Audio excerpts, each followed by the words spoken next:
عيدن كيغو برنا وادعي ساتين عيدن كيغو برنا وادعي جيسين عيدن كيغو برنا عيلبات باتين عيدن كيغو وادكو عيدين هذا ويه عيدين الرب عيدن كيغو عيركد كاغا دكتين عيدن كيغو عقباد وقو قشين عيدن كيغو عيدن كودي دمان عيدن كيغو عيشاد كاغا بحرين wasiirka wasaaradda gaashaandhigga Soomaaliya Cabdiqaadir Maxamed Nuur Jaamac oo war qoraal ka soo saaray kana hadlay dagaalo culus oo maanta lagu jabiyay kooxda Al-Shabaab kuwaas oo ka dhacay deegaanka Buulaxaaj Harboole Miido oo dhammaan ka wada tirsan degmooyinka Kismaayo iyo degmada Afmadow ee gobolka Jubbada Hoose. Wasiirka gaashaandhigga ayaa sheegay in Al-Shabaab ay weerarka ku soo qaaday saldhigyo ay lahaayeen ciidamada xoogga dalka iyo ciidanka dowladda Jubbaland ay kala kulmeen wax aysan filaynin isla markaana loo dhigay 10 laba ilaawana kadib markii ay isku dayeen in ay weerar ku soo qaadaan fariisimo horey looga xoreeyay oo ku yaala deegaanka Buulaxaaj Baarsangooni Harboole Miido Bibi oo dhammaan ka wada tirsan gobolka Jubbada Hoose. wasiirka ayaa u mahadceliyay ciidamada dowladda iyo kuwa Jubbaland ee jilibka u dhigay maleeshiyaadka khawaarijta ee weerarka ku soo qaaday fariisimaha ciidamada balse uu khasaaraha lixaad kale soo gaaray. khawaarijtu maanta 10 aysan weligood hilmaami doonin ayaa loogu dhigay Harboole Baarsangooni Miido Buulaxaaj iyo waliba Jubbada Hoose. mahadsanidin ciidamada xoogga dalka iyo kuwa daraawiishta Jubbaland ayaa lagu yiri qoraalka uu soo saaray wasiirka gaashaandhigga Soomaaliya. Al-Shabaab badan ayaa lagu dilay dagaaladan kuwaasi oo meydadkooda lagu soo bandhigayay deegaanada lagu dagaalamay waxaana baraha bulshada lagu faafiyay muuqaalka meydad badan oo dhulka daadsan oo ah shabaabkii lagu laayay dagaalka.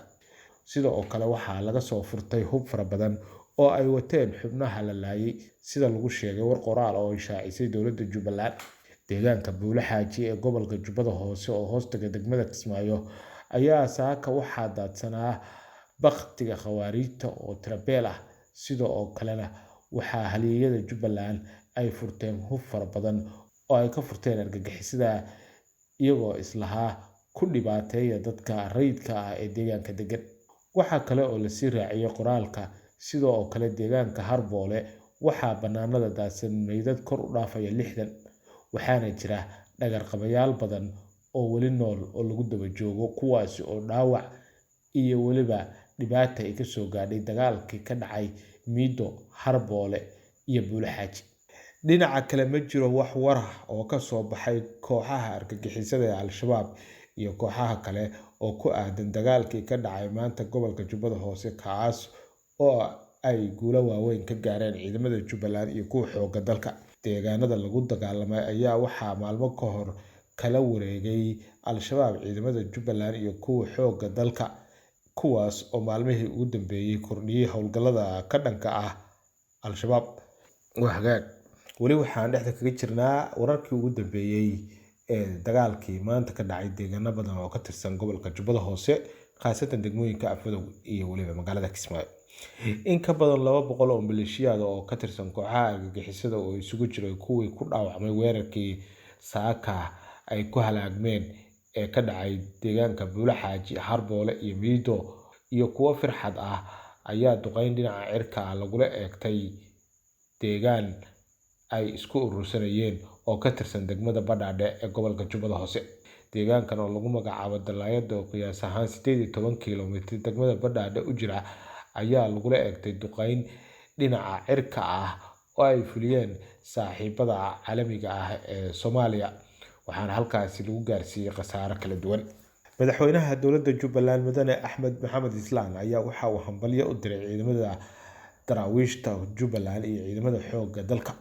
waxa uu yiri waxa aan rabaa in aan halkan idinkula wadaago askari kasta waxaan ku abaalmarin doonaa doorka uu ku lahaa howlgallada ka socda gobolka Jubbada Hoose qaasatan deegaanada Buulaxaaj Miido Harboole iyo deegaanada kale waxaana ku dalacsiin doonaa darajooyin garab istaag ayaan u sameyn doonaa askari kasta.